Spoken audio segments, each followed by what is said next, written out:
This is one we touched on a little bit already, or I should say Brad touched on, but I'm going to ask Ralph to tackle this one. So it's a little more specific maybe. How does inflation affect fixed income investments, and how are we positioning assets to brace for that potential coming inflation?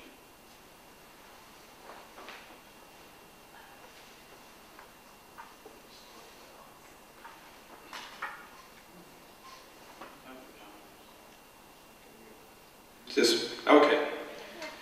I'll not take the podium. I've got a sore knee from backpacking.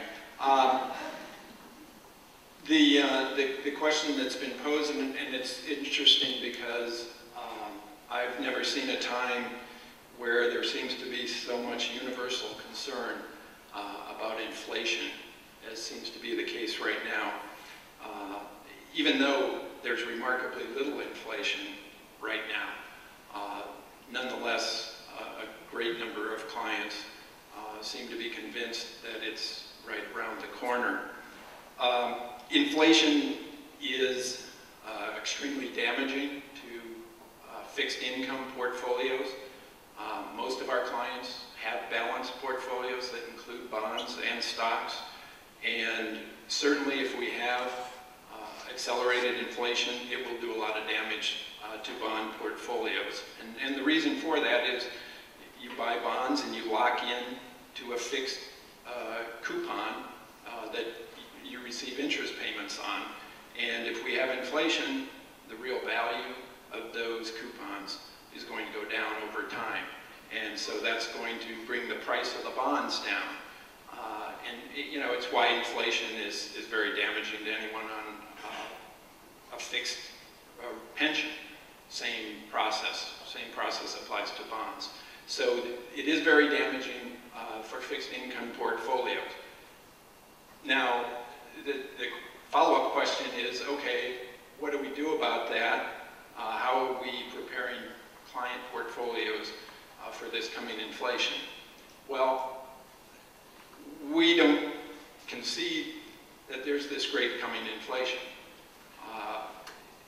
We readily recognize that there are significant risks of inflation, and in fact higher risks than normal, because the government has printed a lot of money to try and boost the economy. But that doesn't automatically mean we're going to get a lot of inflation. So we don't want to build portfolios that are only going to succeed if we have a lot of inflation, because we try to avoid forecasts as much as possible, because forecasts are sometimes right and sometimes wrong. We don't want our clients' portfolios to get devastated because we guessed wrong. What we want to do is build portfolios that can withstand inflation, but they can also prosper if we don't have inflation. And we think we've done that. We have fixed income portfolios that have intermediate maturities on average, meaning about the bond portfolios are about 5 to 7 years in maturity. When you have very long bonds, you get killed with inflation because you're locked into a coupon for a long period of time. When you have very short portfolios, you weather inflation extremely well, but you don't get much income. There's a lot higher interest rate for long bonds than short bonds. So we stay in the middle. We give up a little interest. We gain a lot of protection against inflation. We think it's the smart way to do it. But that's not the only part of the portfolio that should weather inflation. We have some floating rate bonds.